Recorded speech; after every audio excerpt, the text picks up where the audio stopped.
Hey there friends, Dave Paulides, CanAm Missing Project. Copyrighted edition for our video channel. And we're with, come here, sit down for a sec here.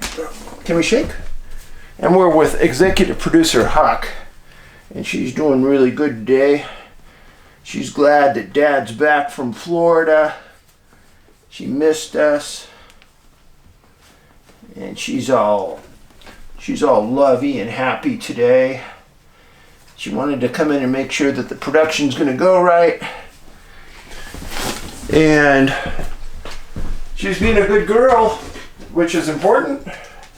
Yeah? You're being a good girl? Well, here we go. We're going to start the segment. And away we go. And this is my first time to be able to sit down and kind of regroup after being in Ocala, Florida. It was it's quite an experience for Ange and I. I got to tell you, we were blown away with how many nice people were there. It was truly an awakening. Just a little under 2,000 people attended the event. And I can tell you that the organizers didn't think that they were going to get that much. So it was a good surprise. And I was stunned. I like to talk to everybody I meet there. One of the people I met there was a retired DEA agent from San Diego. I worked with DEA a lot when I was working undercover. Great people. I asked him, I said, hey, what do you think what's going on at the border? And he said, Dave, it's the worst disaster we've ever seen. And I can't believe that nothing's being done. He said, the guys I'm talking to are so frustrated because they're told to stay away from the border. Wow. Then I met a whole series of officers came in. They were great people. They dropped off a patch from Tampa, run from Dundon. I don't know. I think that's how you pronounce it. And then two guys dropped off different kinds of patches from Pinellas County Sheriff's. Really good people. Then there was a shocker. A guy comes by with his wife, and he says, "Yeah, my wife works for DOD." What? Yeah, she's here to watch your segment. Wow. That was pretty much a huge shock to me. And I asked her what she did. She goes, I can't tell you. And I didn't ask if it was official capacity or what, but I can tell you that it was pretty much a stunner, to say the least. So it was nice meeting her. She was a very nice person. And probably the one thing I got the most... Oh, there's Huck. Huck, say hi to the people. She said, Dad, pay attention to me. So I got the most attention, obviously, over the movie. Missing 411, the UFO Connection. When I started to make my presentation, I asked how many people in the audience had seen the movie, and it was about 90%. And I was pretty surprised. And the general response from everyone there was overwhelming positivity. So here's kind of the way it went there. There were 4 of us lined up, and then they had these aisles next to us where people could line up and see us. And our line was pretty long sometimes. And USPS lost 2 boxes of books. So I felt bad for some of the people there because I didn't have enough books. But the people that I met were fascinating. But one that took my breath away, one that shook me up pretty darn bad, was a man came in and he said, "Hey Dave, been following you from about the time you lost Ben."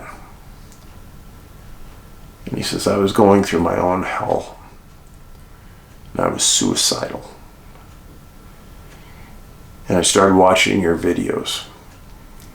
And I saw how you stood up strong in the face of losing your son. And I listened to your words. And I really paid attention. And I went to counseling. And they gave me a wristband. And the wristband said, 'Dying to stay alive.' And the man was talking to me. He says, 'You just don't know how much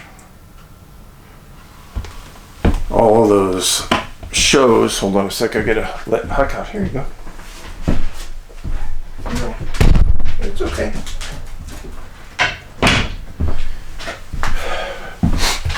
"You really don't know how much all those shows meant." And he said, if it was just me, but I know it's not me, Dave. I know it's got to be hundreds of others, if not thousands of others you helped.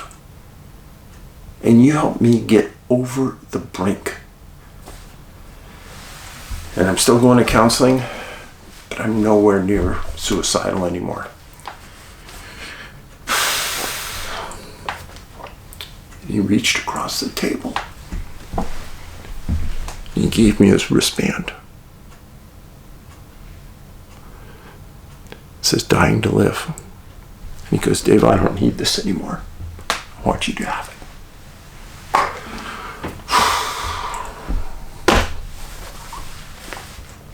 Wow. Holy cow.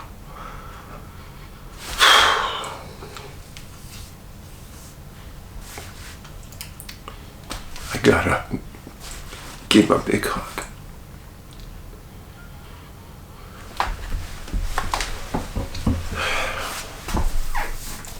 I'm very fortunate that I can help anybody. People don't know how much grief I live with. It's horrible. While I am eternally blessed that I could help that man, it always makes me go back to bed. Makes me think, why couldn't I help him? That's where I kind of think of myself as a failure. And I know many people don't understand that. But I carry that in my hip pocket everywhere I go.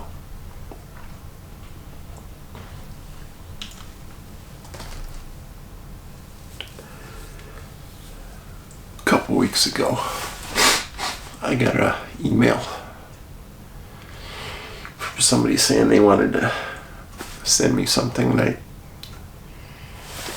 most of the time lately I have not been answering those because I don't want anyone to think they have to give me anything, because I really don't want anything from anybody.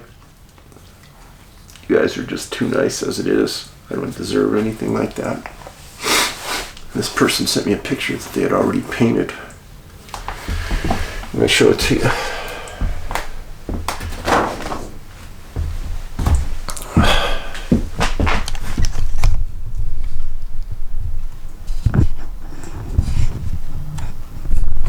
This man painted that picture. Pretty much broke me up. Broke me up because what it says on Ben's shirt. Now everyone knows that Ben and I were big into Bigfoot. talked about it all the time. And the one shirt in the back, Tribal Bigfoot, is a book I wrote, and so is the Hoopa Project.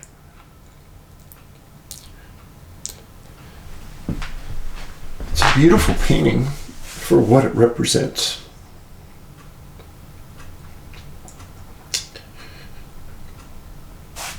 Thank you for doing it, guy. You're a good man. And it's a beautiful painting, and in the background, the triangle UFO, water, mountains, it's all kind of there. Thank you. Thanks for doing that.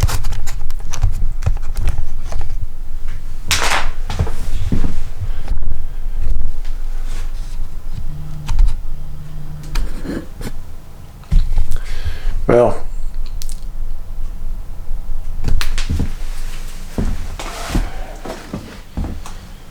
again,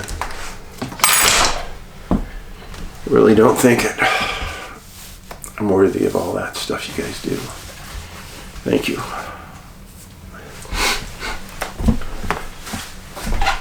Now, for the people that were at the conference, at the end of it, there was a round table where people could come up and ask questions of me and Dr. Meldrum and Ronnie LeBlanc and Ron Moorhead. And one person came up and just tried to stir up trouble between myself and Dr. Meldrum. And essentially, Meldrum got mad and said some disparaging things about the DNA study. Said there's no basis for it. And I questioned him about it 3 different ways to Sunday, and he kind of got flustered. And I asked him, I said, well, why'd you do your own study? Well, we can't find viable specimens. I said, but we did. We found them. And then he just wouldn't talk. It was a bad way to end the conference. One thing I did do is I told the audience, I said, we would not be where we are today in the Bigfoot world if it wasn't for Dr. Meldrum. And I gave him this olive branch, but I still think he was very mad at me. So be it. The study is the study. So we got some letters. And this one is, hey Dave, this is a big one for me. I've been going through my own battles of late. Don't worry on that. I'm my own worst enemy at times. Critical thinker. I really don't know where to start. This isn't UFO or Bigfoot base. It's for you and your lady. I have so many side angles to this. It's too much to cope with, so going to keep it short and sweet. Just the facts, Bob. Just the facts. Just watched a year-old video of when you came across the person who shot himself in a suicide. I think when you were a young police officer in training. He lived and ended up blind. Blood in every room. All of them awful experiences. It's haunting. You wondered if what is going through someone's mind when they feel or need to go to such extremes to end one's life. It's not a coward. For me, it was an insight. It's very much controlled. You weighed up all the pros and cons and checked answers. You see people as they are, and not how the world or society has shaped you to be, which is a machine. Sorry, Dave, I'm rabbiting again. Okay, I want to give you something, and I'm okay sharing it with the villagers. We're all human, right? In DNA, hybrid. I tried to commit suicide once a long time ago. I won't go into details. But I'm here. In that episode from a year back, you come back fighting. You could see it in your face and body language. For the first time to you, I'm going to say your son's name. Not once in our correspondence have I typed that. Ben is inside you. You are double power. Now double the strength, the furious determination for the truth. I'm an X-Files fan too. Please check one of the series. It's called Fringe Science. and also The Black Mirror, 4 seasons of electronic devives killing and controlling us. You'll like that one. I've sent a few emails now, but I've never brought up your son. I see your pain brings me to tears most days. It's all good, all natural, that's in. So I gave you my story, visited the pearly gates. The more you know, you don't gonna leave there. That's it. Thanks.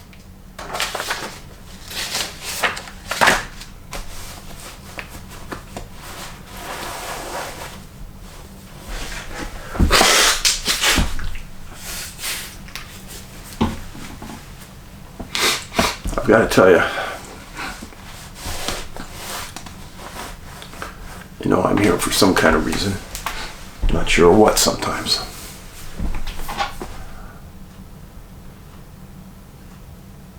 Angie's afraid sometimes that I get too many of these stories and too many sad associations, and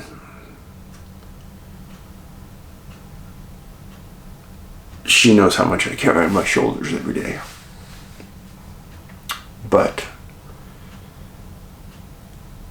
I say that God gives me only as much as I can carry. And He's given me a lot lately. I'm packing it up the hill. Next story. I probably had 100 people send me this story. It's about Texas cattle mutilations. Fox 26 Houston. Texas authorities across at least 3 counties in southeast Texas are investigating the mysterious death of 6 cattle located with their tongues removed. The murdered cattle were found dead in Morrison, Robertson, and Brazos counties. A straight, clean cut with apparent precision has been made to remove the hide around the cow's mouth to one side, leaving the meat under the hide untouched, said a spokesman from Madison County Sheriff. The tongue was also completely removed from the body with no blood spill. It was noted that there were no signs of a struggle, or grass around the cow was not disturbed, no footprints, tire tracks. Ranchers also reported that no predators or birds would scavenge the remains of the cow, leaving it to decay untouched for several weeks. In addition, 4 more cows and a yearling were found dead under similar circumstances in nearby Robertson and Brazos County. Each incident occurred at different locations, pastures, and herds. It's very alarming to the community, said Carolyn Gardner, a ranch owner in Leon County. It just kind of makes us think if it's cult activity. No, not cult activity. I think that's what a lot of people and ranchers want to believe it is.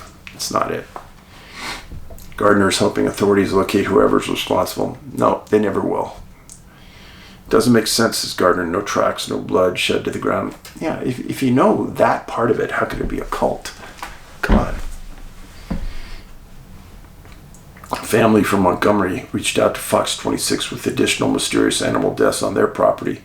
The family wanted to remain anonymous but shared images of 2 goats recently sliced and killed. The goats lived on the family's fenced-in property. Goats are another animal that are killed the same way. I've been on site of mutilated goats. The recent cattle deaths have gained national media attention.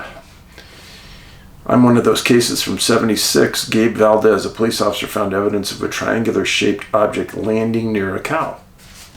Triangular-shaped object. Then some type of tripod exiting this craft, and these tripods were anywhere from 28 to 48 inches long.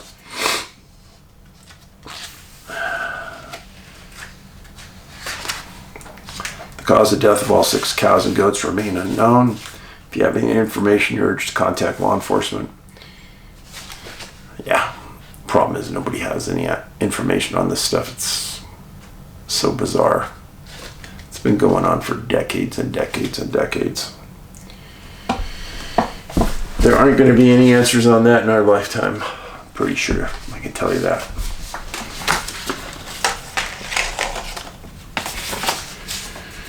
Hey, next one. Hey, Dave. I know you're busy with the Bigfoot exam. I gotta tell you this. The Bigfoot class I gave, 20 sessions. Then I offered a Bigfoot exam. It's online. Huge response.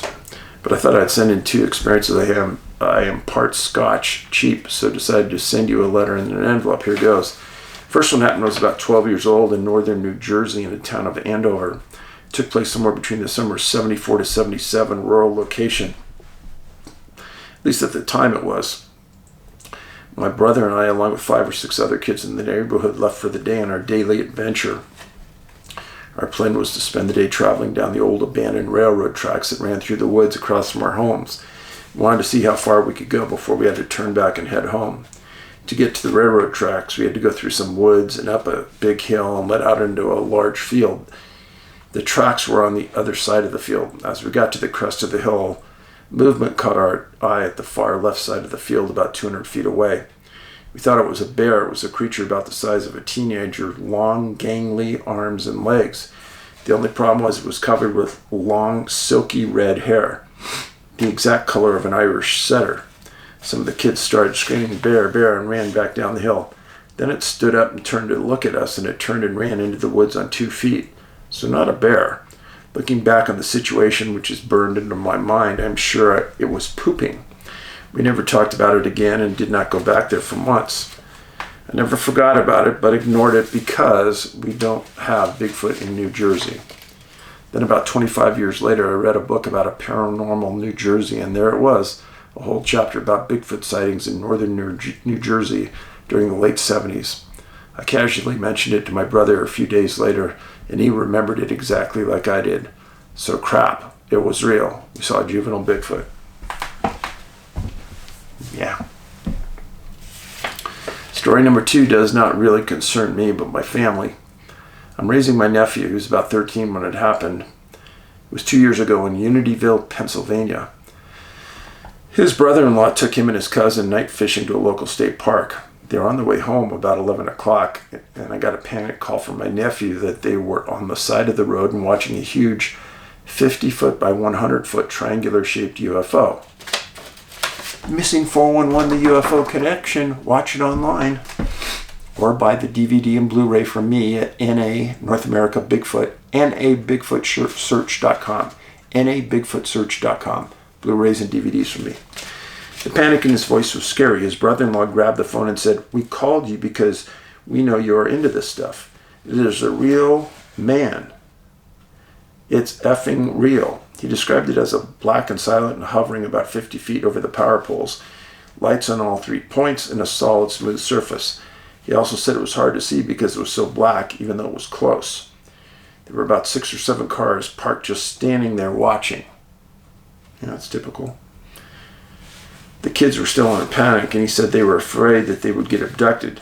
I said, if they want you, they are going to take you. There's nothing you can do about it. No lost time, but the kids are still a little traumatized by it. After that 10 minutes or so slowly moved away over the fields and woods, you could see the lights for about another hour and 20 minutes, and it was gone. I know these are long, boring stories, and not interesting to anyone but me and my family, but if anyone finds them interesting, will be our fellow villagers. I know it is an inconvenient time to send this because you're super busy, but I finally got around to writing it, so you're getting it. Please do not use my name. I won't. Thank you very much for the story. Fascinating. I like the Bigfoot story. It's a good one. Very good. Okay. Next one. Hey, Dave. I'm hoping that this email finds you and yours in good spirits and health. I have a question for you. It's semi-rhetorical. I guess meaning that either yourself or your loyal listeners may ponder or ask themselves and their loved ones this question. Have you noticed in the past 5 years or so, Hollywood, meaning the entertainment industry in general, have been slowly creeping at first and at full throttle pumping out TV shows and movies with all the alternative timelines, parallel universes, wormholes, and portals. And usually the fate of our world and all worlds, including all universes, depends on the lone wolf who, in our world, in his mother's basement, having to find the courage looking deep within his below-average self, who has absolutely no drive and lacks the utter ability to depend on himself at any and all moments. And all of a sudden he finds this ambition and saves himself and gets this really crazy girl that would look to us. Oh my God. I apologize for this email. I hope, yeah, crazy story. Yeah, I don't think that Hollywood is just all of a sudden coming up with this. I think that physicists have come to the realization that portals, wormholes, multi-dimensions are real. And as we talked about in the movie, they are real. And I think that because they've had these stamp of approval from some very, very famous people,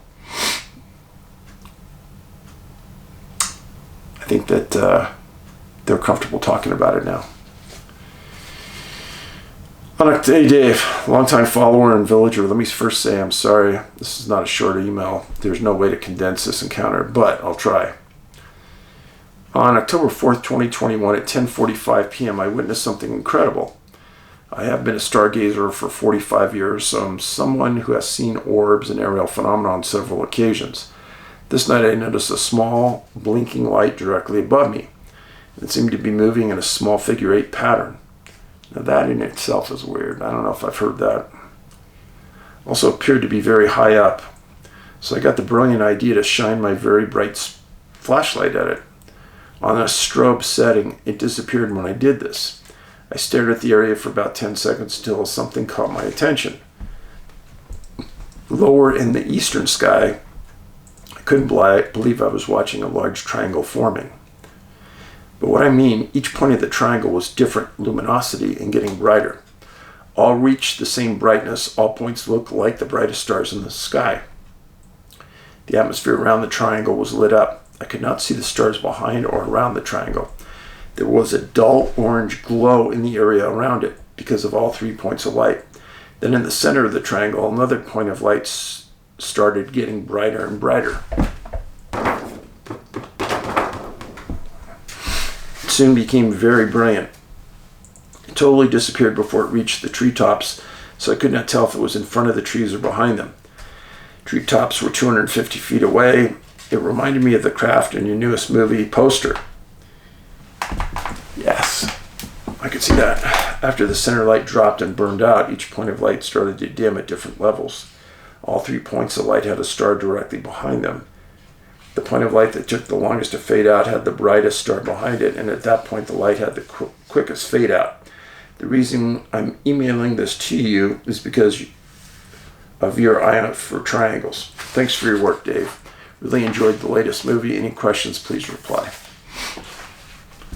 It's actually stunning to me how many people have seen these things. I never knew it before, but I do now. So, yeah, very strange. Very strange.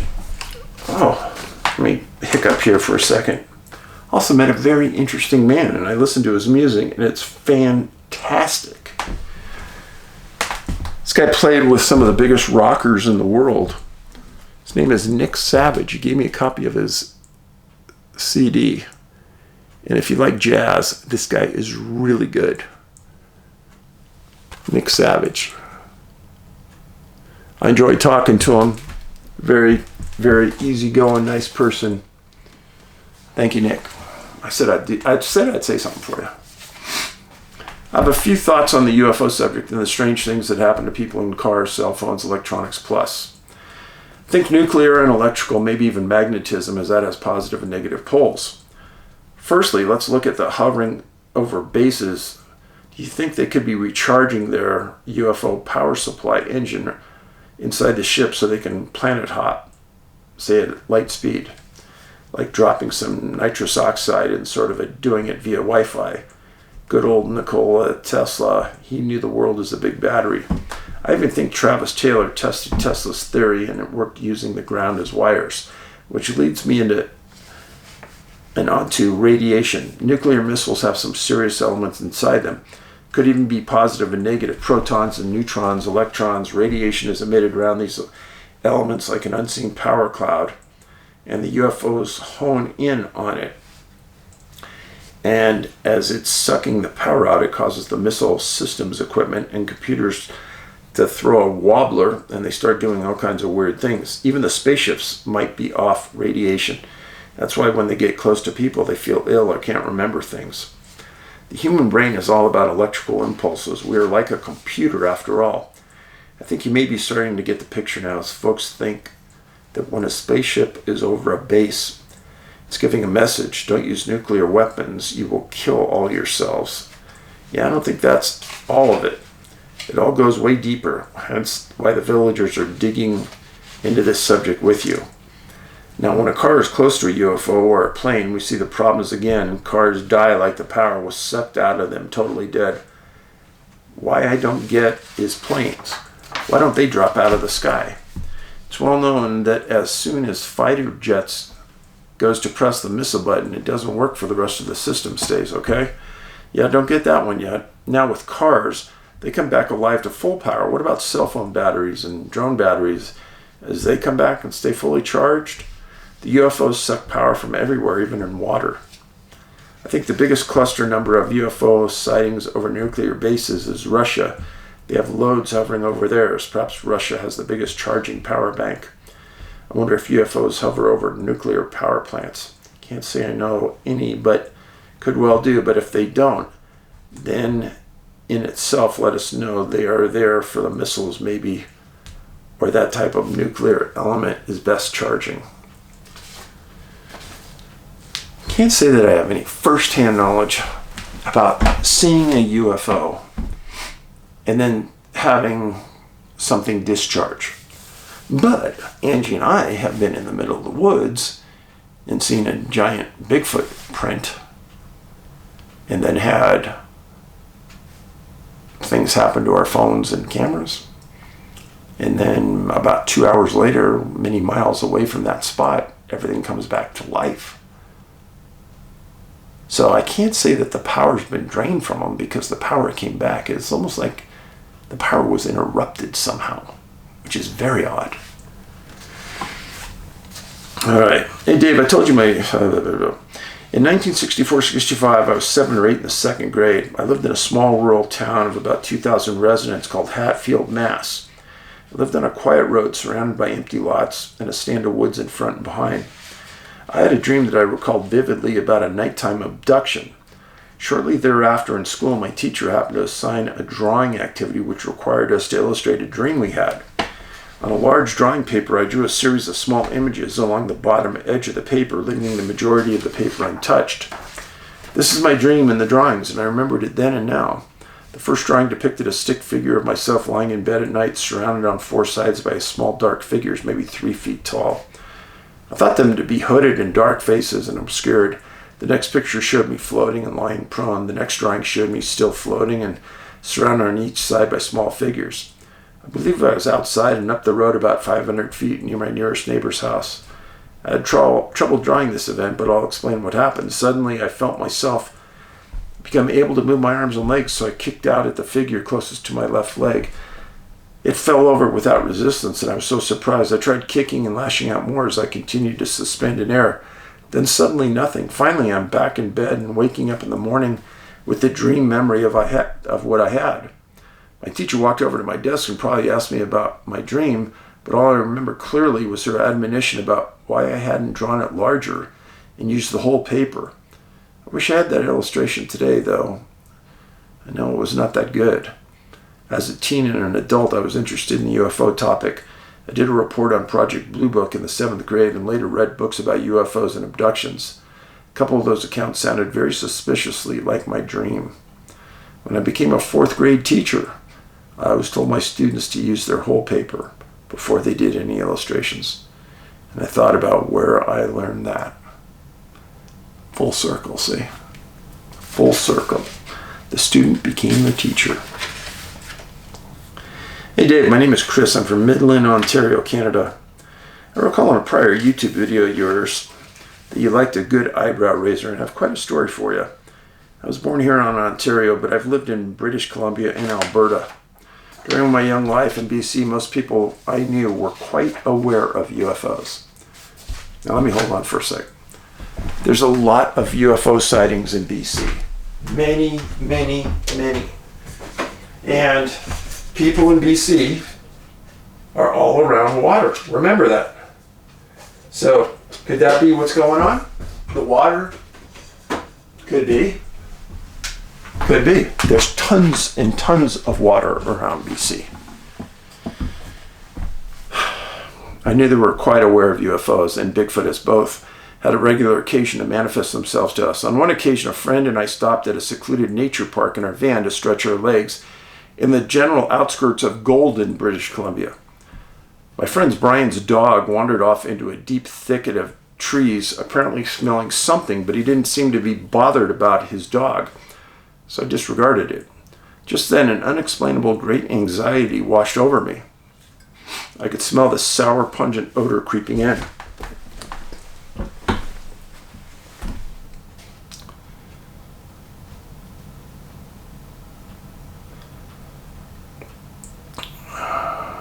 When Brian's dog comes speeding out of the forest, howling and peeing itself in fear, and jumps into Brian's van.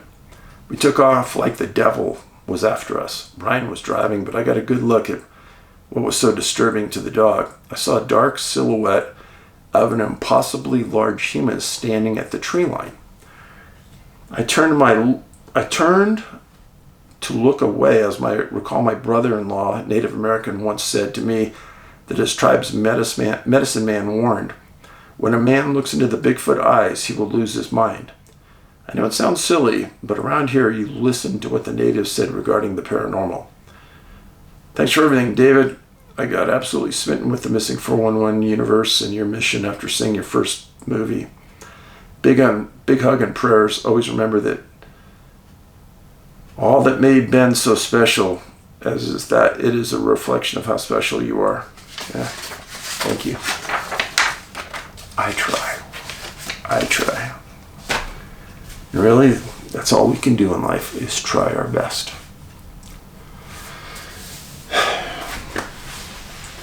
Now,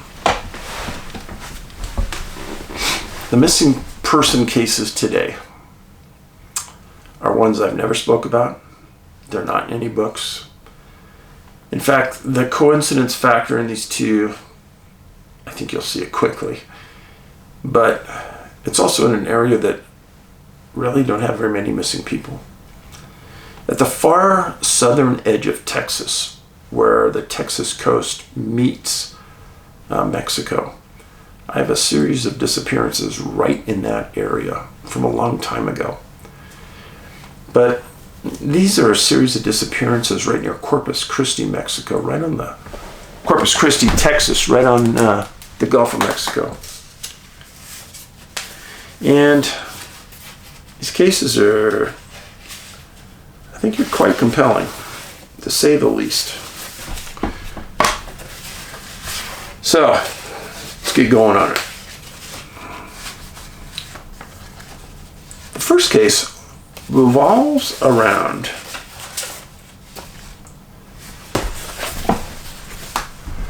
a B52 Stratofortress 8-engine jet flown by the U.S. Air Force.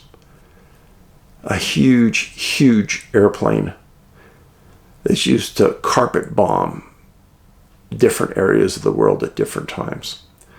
The time we're talking about here is February 28th, 1968. And the plane, this exact model, was based at Carswell Air Force Base in Texas. The pilot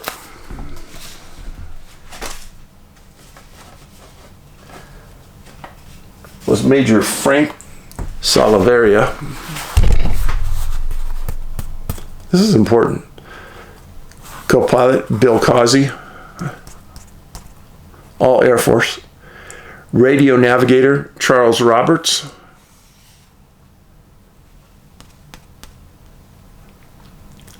The air gunner Sergeant Kermit Casey. The navigator Lieutenant Mike Carroll.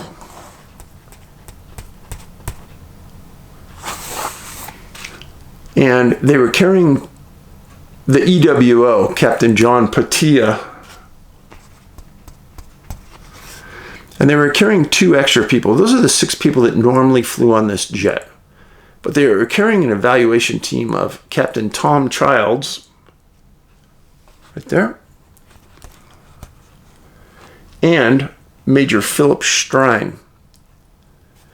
And this was an evaluation flight that they have to go through occasionally to make sure that they're up to par and everything was great. And so for these flights, the planes go through ultra inspection. They have mechanics look at it again and again and again. They don't want any hiccups. They don't want any problems. And it's a big deal, a big deal. So when that plane's going in the sky, if it's ever going to have, this is the one time where there's not going to be any problems because they got an evaluation team on it. Now, there were no bombs on this plane. So it took off at night, February 28th, 68, and it was heading for Matagorda Island in Texas, just northeast of Corpus Christi. And this was a bombing range that was used by the Air Force many, many times. And on this occasion, it wasn't carrying any bombs.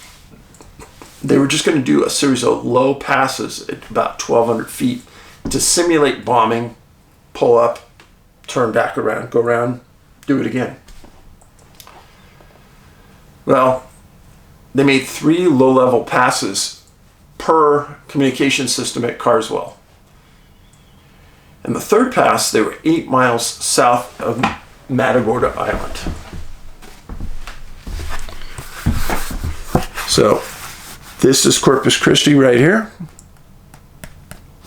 Corpus Christi. This is the island that they made the pass on. They came down 8 miles south. They would turn back around and make another pass. They were last reported to be 8 miles south, right near this area right here, and they were turning east.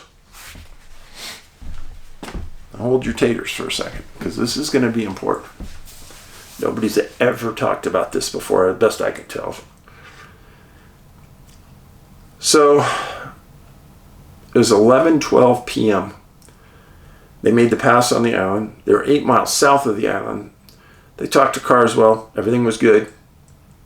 That was the last transmission that the Air Force ever had with this plane.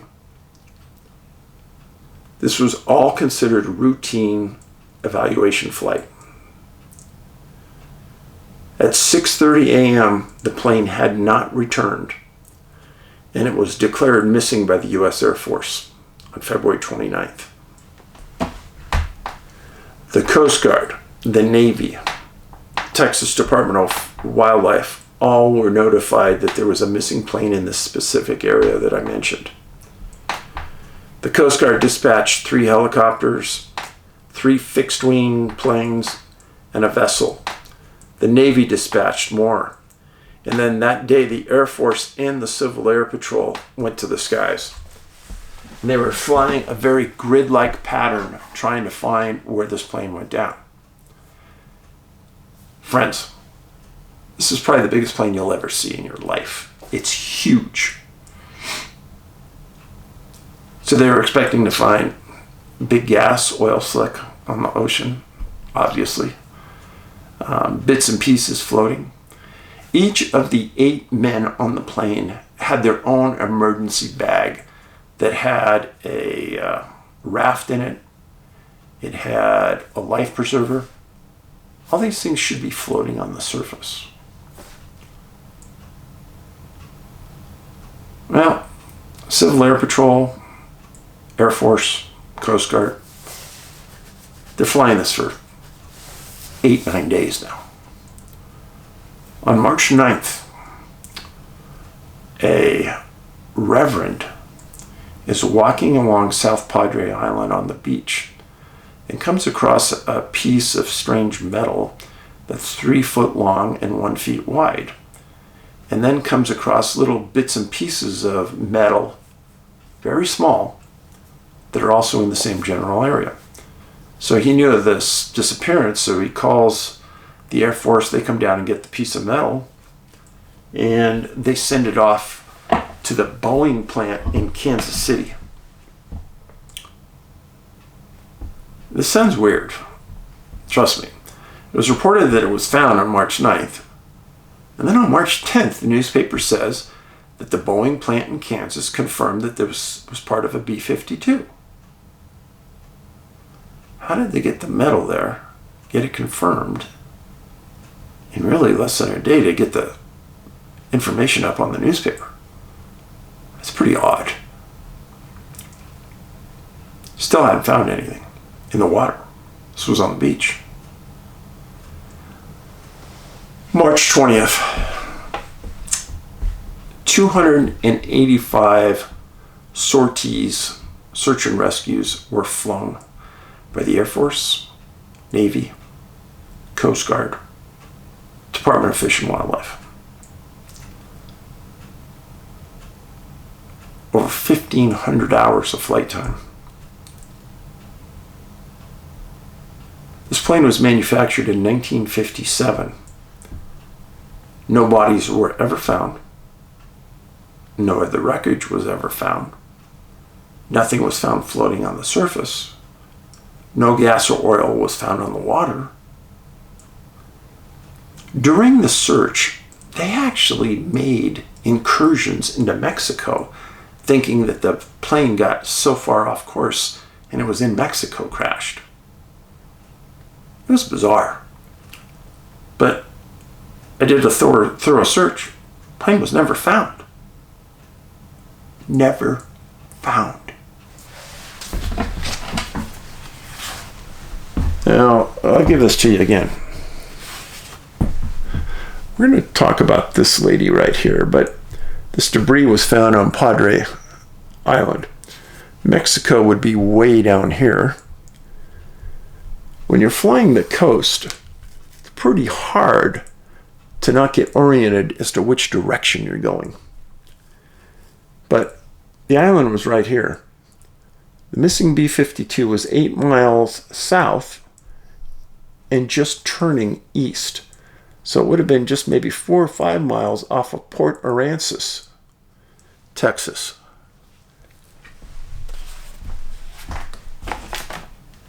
When I was looking at this case, the searchers never mentioned that there was another disappearance also going on in this same area. And they never mentioned it. And the only way I came across this other case is another newspaper article talked about it. And that's the disappearance of Mrs. Joe Sanchez. This is what Mrs. Sanchez looked like. She was married for 23 years. She had 3 kids at 40 years old. She went missing March 9th, 1968. Almost exactly 10 days after the B-52 disappeared. She was standing on a jetty in Port Aransas, Texas. Standing on a jetty in a shipping channel, not on the ocean side. So no big waves. She was on a fishing trip with her family. And Miss Sanchez was a war bride from the UK. Her husband was in the military. They met. He married her, brought her back to the States. She was a very unusual lady. A very unusual lady. She was described as the best mom in the world. Someone who was a devoted Christian, never missed church, followed the Lord. And I told people that I would talk about this when I found it, and it was pretty obvious. They were adamant about this. So they saved their money. They were from San Antonio, and they went out to Port Aransas, and they were all fishing out on this jetty, and they ended up running low on bait. So this is Mrs. Sanchez, Port Aransas. And she's fishing on the inside part right through here where there's a shipping channel. Not on the outside of the water where you'd expect to be big waves. Inside. Very protected. The husband said, there's nobody else in the parking lot. Nobody else around. It's just their family and their boys. So the family ran low on bait. Mr. Sanchez said, hey, I'll go with the boys. We'll go back to the car, grab something to eat, and get some more bait. She said, hey, I'll just stay here and fish. Mr. Sanchez said that he knew his wife to be someone that would stand in one spot for 5 hours and just fish. She was that focused. He also said that she was a very good swimmer, athlete, and she loved to hunt. He explained that at one point they had gone hunting and she just slept on the ground like a normal man and didn't care, just loved the outdoors. Well, they're gone. The car was about a mile away. They thought it was maybe 20-25 minutes up, back to the car, up and back. They came back. Mr. Sanchez said that they saw something unusual. The bait bucket sitting next to the water was sitting upright. Mrs. Sanchez's pole was laying on the rocks right next to the bait bucket, next to the water. A piece of bait was sitting on a rock next to the pole, and lying in the water right next to the rocks was a scarf she was wearing.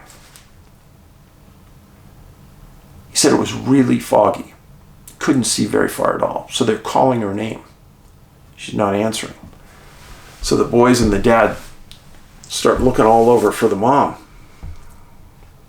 They called her name, searched for an hour, and then they left and they called the Texas Department of Fish and Game, who called the local sheriff, who in turn called the U.S. Navy and the U.S. Coast Guard to help and have assistance to look for their mom. Well, as would be the case, they're already in the area looking for the B52. And they're already on 24-hour search. So they were on this right away. Now, how odd is this?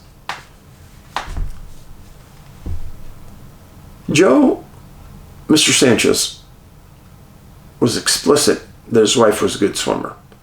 And he knew if she had fallen in, she would have been fine. Nobody else was in the area. If a big wave had come by, then the rod, the bucket, and the bait would be all washed into the water, or at least bounced way out of the position it was in. And it was the shipping channel. It wasn't the ocean. So this is important because there aren't huge waves. They couldn't come up with an explanation for the scarf. But now here's a real strange coincidence. Mr. Sanchez was a civilian employee of Kelly Air Force Base. Now, not the same Air Force base that the B-52 was stationed at, but an Air Force base is still the same. So, the search for the B-52 was termed on March 20th. Ms. Sanchez disappeared March 9th. So 11 days after she disappeared, they ended up stopped searching for the B-52.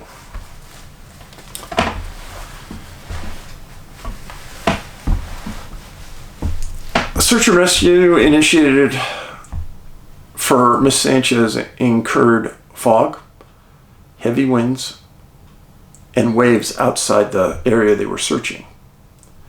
They searched for her till March 20th, the same day that the search for the B-52 was termed, the search for her was termed, which I thought was a little weird.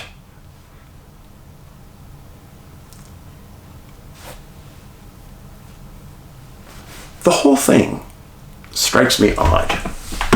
First of all, you have 8 men on a plane and none of the men are found? And then you have one lady who disappears and is a good swimmer, and she's not found? And all this happens within 10 days in the same area of the same part of Mexico? First of all, folks, B-52s do not go down that easily. This is a big 8-engine jet. Big. There was never a call for help. What's going on? To me, I find the whole thing bizarre. Maybe it's just me. I don't know. But when I was doing the search on these men, Salaveria, Causey, Carroll, Kermit Casey, Master Sergeant, Pantia, Childs, Roberts, and Strine. All these men are about the same age. I'm going to guess they were between 30 and 40 years old. And how old was Mrs. Sanchez? She was 40 years old. I don't know what's going on. I think it's a huge coincidence that these two incidents happened so close to each other. And neither incident wanted to point to the other as a major coincidence, and especially since they happened in the same area. Now, in Missing 411 law, land, air, and water, I never talked about this case. I never even knew about this case. I never knew about it because in military crashes and disappearances, this never came up. But when I did a search of missing B52s, it did come up. And it shows it's still missing. And it claimed that there was crash debris found that positively identified itself as this B52. I spent 3 days searching. I can never find anything to say it was definitely that B52. They said it was a B52. Now, probably not many have crashed in that area. But I'm always suspicious of this stuff. Yeah, it's found on a beach, some people walking down. Almost like it was placed there to be found. Just saying. I don't know. But very odd. And I'm also quite concerned because I want you to think about this. This area of Corpus Christi in Texas has some huge hurricanes that come through. And all this time, never big pieces of plane have washed up to shore. How weird is that? Just saying. So anyhow, thank you for being here. Thanks for hanging in there. I appreciate all of you. And now